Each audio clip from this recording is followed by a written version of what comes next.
Assalamualaikum warahmatullahi wabarakatuh. Kali ini kita akan pelajari pandangan para ahli hukum Islam tentang asuransi. Di antara para ulama terdapat perbedaan pendapat mengenai asuransi, baik itu asuransi jiwa maupun asuransi kerugian. Perbedaan ini dapat dimaklumi karena persoalan asuransi memang merupakan ladang ijtihadiyah. Perbedaan pendapat di antara ahli hukum Islam tentang asuransi, setidaknya ada 3 pendapat ulama tentang asuransi. Yang pertama mengharamkan, yang kedua membolehkan, dan yang ketiga subhat. Pendapat yang pertama yaitu segala asuransi dalam segala aspeknya adalah haram, termasuk asuransi jiwa. Pendapat ini didukung oleh kalangan ulama seperti Sayyid Sabiq, Abdullah Al-Qalili, Muhammad Yusuf Qardawi, dan Muhammad Baqir Al-Mut'i. Alasannya antara lain ulama-ulama tersebut mengharamkan, yang pertama, pada dasarnya asuransi itu sama atau serupa dengan judi. Dan yang kedua, asuransi mengandung ketidakpastian. Dan yang ketiga, asuransi mengandung riba.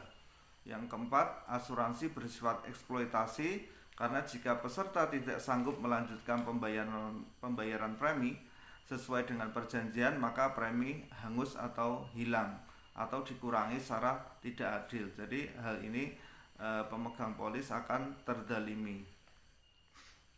Yang kelima, premi yang diterima oleh perusahaan diputar atau ditanam pada investasi yang mengandung bunga atau riba. Dan yang keenam, asuransi menjadikan hidup otomatis seseorang sebagai objek bisnis, yang berarti mendahului takdir Allah SWT. Pendapat pertama ini mengarah pada praktik asuransi konvensional yang mengandung gharar atau ketidakpastian, maisir atau perjudian atau untung-untungan, riba, dan menempatkan posisi peserta sebagai pihak yang terdalimi. Dalam asuransi konvensional, adanya gharar atau ketidakpastian itu disebabkan karena ketidakjelasan akad yang melandasinya. Apakah akad itu tabaduli, akad jual beli, atau akad takafuli, tolong menolong. Sehingga jika terjadi klaim misalnya mengambil 10 tahun untuk 1 juta per tahun, jika akad yang melandasinya jual beli dan meninggal pada tahun keempat, maka pertanggungan yang diberikan sebanyak 10 juta. Ini berarti yang 6 juta itu gharar atau tidak jelas dari mana asalnya.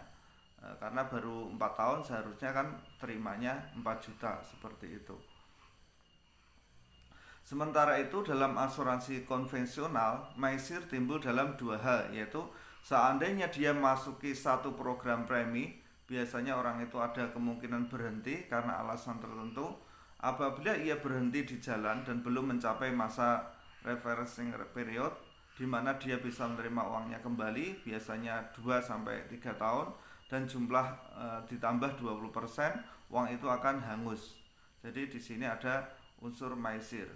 Juga apabila seseorang membeli mobil atau motor secara kredit, maka di situ diwajibkan asuransi.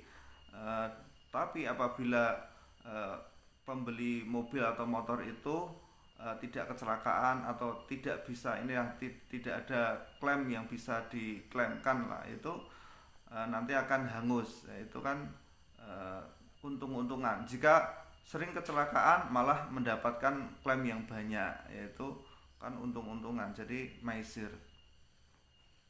Juga manakala underwriter atau yang menghitung remortalita kematian tepat menentukan jumlah polis tepat, maka perusahaan akan untung. Tapi sebaliknya, jika salah dalam menghitungnya, maka perusahaan akan rugi. Jadi jelas di sini mengandung unsur maisir atau judi. Yang kedua, pendapat yang membolehkan asuransi, termasuk asuransi jiwa dalam prakteknya sekarang ini. Pendapat ini didukung oleh ulama seperti Abdul Wahab Khalaf, Mustafa Ahmad Zarqaq, Muhammad Yusuf Musa, dan Abdurrahman Isa. Alasan mereka memperbolehkannya adalah, yang pertama, tidak ada teks dalam Al-Quran dan hadis yang melarang asuransi. Yang kedua, ada kesepakatan atau kerelaan kedua belah pihak. Yang ketiga, mengandung kepentingan umum sebab premi-premi yang terkumpul bisa diinvestasikan untuk proyek-proyek yang produktif dan untuk pembangunan. Yang keempat, asuransi termasuk akad mudharabah, artinya akad kerjasama bagi hasil antara pemegang polis dan pihak perusahaan asuransi yang memutar modal atas dasar profit and loss sharing. Yang kelima, asuransi termasuk koperasi atau syirkah ta'awuniyah. Yang keenam, dikiaskan atau dianalogikan dengan sistem pensiun. Nah, pendapat kedua ini yang membolehkan, ulama-ulama yang membolehkan ini lebih menitik beratkan pada jenis asuransi sosial dan koperasi yang dikelola oleh pemerintah dan bukan bertujuan komersial, melainkan lebih kepada kemaslahatan umat seperti Taspen, BPJS, dan jasa raharja. Ulama terkemuka yang membolehkan diantaranya pertama Profesor Dr. Muhammad Yusuf Musa, beliau guru besar Universitas Kairo Al-Azhar. Beliau mengatakan bahwa asuransi bagaimanapun bentuknya merupakan koperasi yang menguntungkan masyarakat. Asuransi jiwa menguntungkan nasabah sebagaimana hanya menguntungkan perusahaan yang mengelola asuransi. Ia mengemukakan pandangan bahwa sepanjang dilakukan bersih dari riba, maka asuransi hukumnya adalah boleh. Dengan pengertian, apabila nasabah masih hidup menurut jangka waktu yang ditentukan dalam polis, maka dia meminta pembayaran kembali hanya sebesar premi yang pernah dibayarkan. Ya, jadi kalau yang tadi 4 tahun berjalan, ya berarti terimanya 4 juta seperti itu, tanpa ada tambahan. Tetapi manakala sang nasabah meninggal sebelum batas akhir penyetoran premi, maka ahli warisnya berhak menerima nilai asuransi sesuai yang tercantum dalam polis, dan ini halal menurut ukuran syara. Yang kedua, Wakil Rektor Universitas Al-Azhar Mesir dalam kitabnya Nidhamut Ta'min fi Hadi Akmal Islam wa Daruratil Mujtamil Mu'asir, ia berpendapat bahwa asuransi itu hukumnya halal karena beberapa sebab. Yang pertama, asuransi merupakan suatu usaha yang bersifat tolong-menolong. Yang kedua, asuransi mirip dengan akad mudharabah. Yang ketiga, asuransi tidak mengandung unsur riba. Yang keempat, asuransi tidak mengandung tipu daya. Yang kelima, asuransi tidak mengurangi tawakal kepada Allah SWT. Yang keenam, asuransi suatu usaha untuk menjamin anggotanya yang jatuh melarat karena suatu musibah tertentu.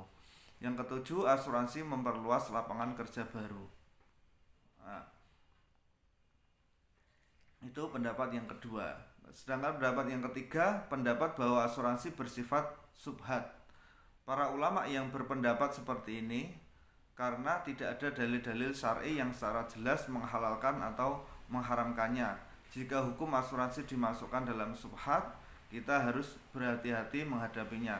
Kita baru diperbolehkan menggunakan asuransi dalam keadaan darurat dan sangat dibutuhkan. Untuk saat ini, setelah muncul asuransi syariah, tidak ada lagi istilah subhat. Pendapat ormas Islam tentang asuransi. Di kalangan organisasi kemasyarakatan Islam di Indonesia, Nahdlatul Ulama memutuskan bahwa asuransi jiwa hukumnya haram kecuali memenuhi syarat-syarat berikut. Yang pertama, syarat tersebut asuransi tersebut harus mengandung tabungan atau saving. Yang kedua, peserta yang ikut program asuransi harus berniat menabung. Yang ketiga, pihak perusahaan asuransi menginvestasikan dana peserta dengan cara-cara yang dibenarkan oleh syariat Islam, bebas dari gharar, maisir, dan riba. Yang keempat, apabila peserta mengundurkan diri sebelum jatuh tempo, dana yang telah dibayarkan kepada pihak asuransi tidak hangus. Jika suatu ketika pihak tertanggung terpaksa tidak dapat membayar uang premi, maka yang pertama, uang premi tersebut menjadi utang yang dapat diangsur oleh pihak tertanggung. Yang kedua, hubungan antara pihak tertanggung dan pihak penanggung tidak terputus. Yang ketiga, uang tabungan milik tertanggung tidak hangus. Yang keempat, apabila sebelum jatuh tempo tertanggung atau meninggal dunia, ahli warisnya berhak mengambil sejumlah uang simpanannya. Untuk asuransi kerugian, hal itu diperbolehkan dengan ketentuan sebagai berikut. Yang pertama, apabila asuransi kerugian tersebut merupakan persyaratan bagi objek-objek yang menjadi agunan bank. Yang kedua, apabila asuransi kerugian tersebut tidak dapat dihindari karena terkait dengan ketentuan-ketentuan pemerintah seperti asuransi untuk barang-barang ekspor dan impor. Tidak jauh berbeda dengan NU, pada Muktamar Tarjih Muhammadiyah di Malang tahun 1989, Muhammadiyah memutuskan mengharamkan asuransi karena mengandung unsur gharar, maisir, dan riba, kecuali yang diselenggarakan oleh pemerintah seperti Taspen, Aztec, Jasara Harja, dan Perum Asabri. Karena banyak mengandung maslahat, maka asuransi-asuransi ini diperbolehkan. Ormas lain yang mengeluarkan fatwa tentang asuransi adalah Persis atau Persatuan Islam yang didirikan oleh Hasan Bandung, yaitu sebagai berikut. Yang pertama, semua asuransi konvensional yang ada saat ini mengandung unsur gharar, maisir, dan riba. Yang kedua, sedangkan gharar, maisir, dan riba hukumnya haram. Yang ketiga, adapun takaful dapat dijadikan alternatif dengan catatan bahwa takaful masih harus berusaha menyempurnakan apa yang telah terjadi. Pendapat ketiga organisasi masa Islam ini, NU, Muhammadiyah, dan Persis, pendapat tersebut mengarah pada praktik asuransi syariah atau takaful, karena hanya sistem asuransi syariah yang memiliki sistem operasional seperti yang disyaratkan oleh keputusan organisasi kemasyarakatan Islam tersebut. Mungkin itu saja yang dapat saya sampaikan. Terima kasih telah menyimak video saya. Jangan lupa like dan subscribe agar saya lebih bersemangat lagi dalam membuat materi dan video. Kurang lebihnya mohon maaf. Wassalamualaikum warahmatullahi wabarakatuh.